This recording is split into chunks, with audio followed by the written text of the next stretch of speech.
Ok, buenas. Vamos hoy a empezar con Isaías 1 y 2. Pensaba en adelantarme de los primeros cuatro al tiempo, que sería lo que correspondería, pero creo que es mejor tomarlo con calma porque Isaías es un libro complejito. Entonces vamos a empezar con 1 y 2 y voy a ver si alcanzo el fin de semana a compartir las 3 y 4 para que sigamos con 5 y 6 el lunes. Eh, pero ahí vamos viendo. También vamos un poco tarde porque, como les contaba a los dos, estuve enfermo el miércoles y no me daban las energías para todo. Entonces decidí como mejor dejarlo ahí, tener como el devocional más íntimo y ya después estudiar esto con más calma. Pero bueno, empecemos por el capítulo 1. Isaías es un libro del Antiguo Testamento, entonces tenemos que ser muy conscientes de eso y leer todo con esa óptica de que em, estamos leyendo algo que viene del Antiguo Pacto. Sin embargo, nos iremos dando cuenta de que Isaías es uno de los profetas que habla mucho de Jesucristo, y eso fue miles de años antes, yo diría. Habla mucho de la venida de Jesús y, y y de cómo, tanto de la primera como de la segunda, y de cómo nos damos cuenta de que Isaías imprime mucho de lo que es las enseñanzas de Jesús desde incluso antes. Entonces, el capítulo 1 empieza diciendo que es todo lo que vamos a ver es una visión de Dios para Isaías. Em, Isaías tuvo una revelación de lo que estaba pasando en ese momento en Israel y de lo que iba a pasar después. Entonces, em, nos dice que el panorama, digamos, en tiempos de Isaías de Israel era que era un pueblo que estaba muy perdido y que no conocía a su Señor. Y el ejemplo que da es que el asno conoce a su dueño, pero el pueblo de Israel no conocía a su padre. Y estaban perdidos y en rebeldía y lo compara incluso con Sodoma y Gomorra, que fue como el referente de lo que es la ciudad en pecado. Y el pueblo de Israel estaba en un punto similar, que honestamente lo podemos comparar con lo que es hoy en día el mundo. Todo el mundo está perdido, todo el mundo está descarrilado, todo el mundo hace lo que le da la gana. Y entonces la actitud que tomaba el pueblo era el que peca y reza empata. Entonces dice ahí que no basta con sacrificios como los que se daban en ese entonces del viejo pacto, que no basta con matar un cordero y ya, y no basta con hacer ayuno y ya, y no basta simplemente con arrodillarse y ya, y no basta con cantar y ya, sino que tiene que haber un sacrificio real y el sacrificio tenemos que ser nosotros mismos. Todo es en vano si el primer sacrificio no es nuestra vida en amor, no solo por Dios, sino también por los demás. Solo esa es la forma que tenemos de recibir el perdón de los pecados. Y entonces podemos decir, ah, no, pero entonces la única forma de recibir perdón de pecados em, no era Jesucristo. Y sí, pero si nos ponemos a pensar un poco, lo que Jesucristo habla es exactamente esto, compartir el amor tanto a Dios como a las personas. Eso fue lo que nos dejó Jesús. Esa fue la enseñanza. Y eso es Jesús, el amor hacia el prójimo, o el amor en general. Entonces, claro, aquí tenemos que tener en cuenta, como les decía, el contexto de que Jesús no había venido y que Isaías estaba interpretando toda esta visión conforme a lo que tenía en su panorama. Y literal lo que nos está relatando aquí es lo que Jesús vendría a enseñar después. Nos habla también de lo que es Jerusalén, digamos, dentro de el plan de Dios. Y es que Jerusalén en ese momento era una ciudad caída en el pecado, pero dice Dios que será rescatada con un juicio.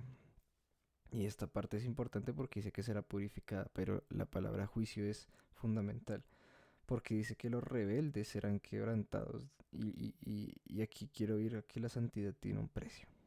La santidad no es gratis. Es decir, que cuesta llegar a la santidad, cuesta actuar en santidad. Y no es que nosotros nunca podremos llegar a ser santos, pero actuar en santidad, como les he dicho varias veces, no es ser santos. Actuar en santidad es que todo lo que hagamos lo hagamos pensando en hacer lo que Dios quiere, en cumplir la voluntad de Dios. Y Dios no quiere que sus hijos pequen. Así de sencillo.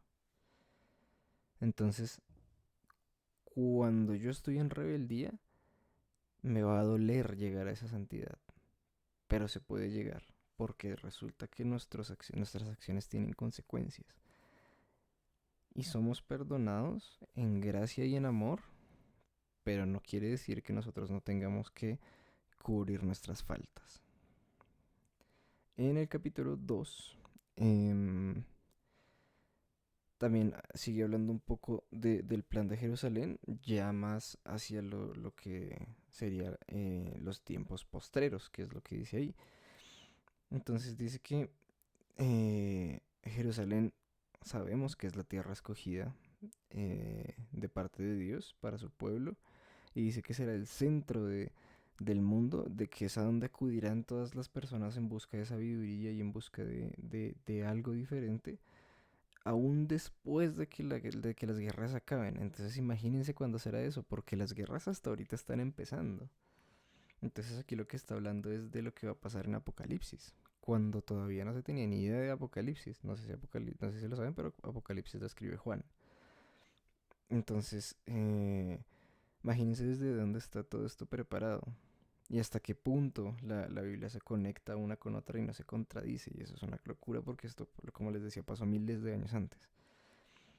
Y entonces dice que cuando todo acabe, allí acudirán las personas, pero esto se aplica, como les decía, solamente a los que van a quedar después del rapto. Y aquí tenemos que analizar toda la cronología de Apocalipsis, que ya les llevo diciendo varias veces que lo veremos en algún momento porque es un tema largo y un tema de estudio denso. Pero lo primero que pasa en la línea de tiempo de Apocalipsis es que la iglesia de Cristo es raptada. Y las personas que quedan ahí, todos los que no creyeron en él, van a pasar por una serie de cosas que los va a llevar a esto, a buscar esa salvación y a buscar el Espíritu Santo que no va a estar en Jerusalén.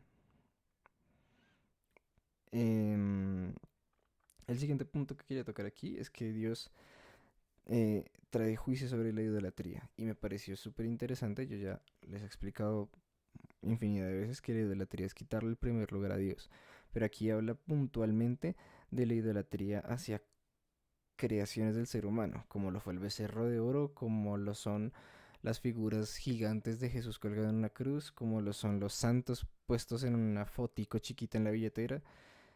Todas esas cosas son obras de santos, lo mismo como la Virgen María, por ejemplo. La Virgen María no es una obra, no es creación de hombres, pero es un ser humano escogido por Dios para tener a Jesucristo, pero no deja de ser un ser humano. Y claro, es digna de honra por ser la madre de Jesús, pero no es digna de alabanza porque ya no es Dios. Y está muy lejos de ser de tener el poder de Dios.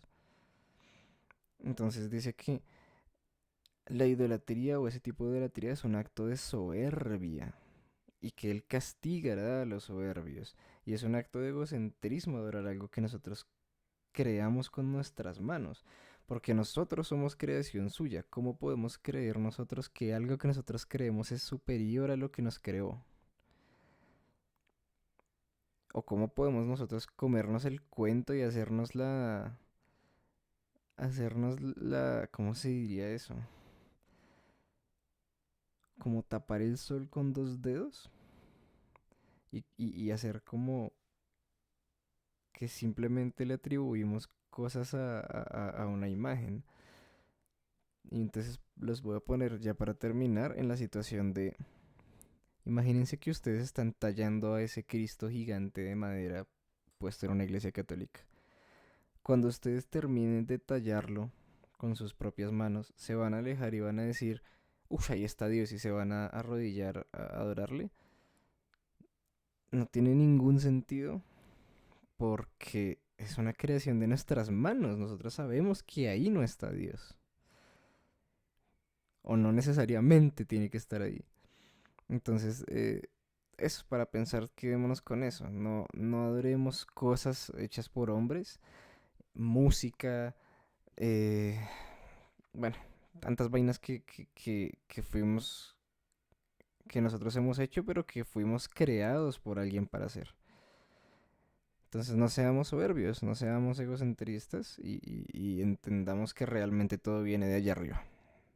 Es eso por hoy. Un abrazo y nos vemos en estos días con los capítulos 3 y 4.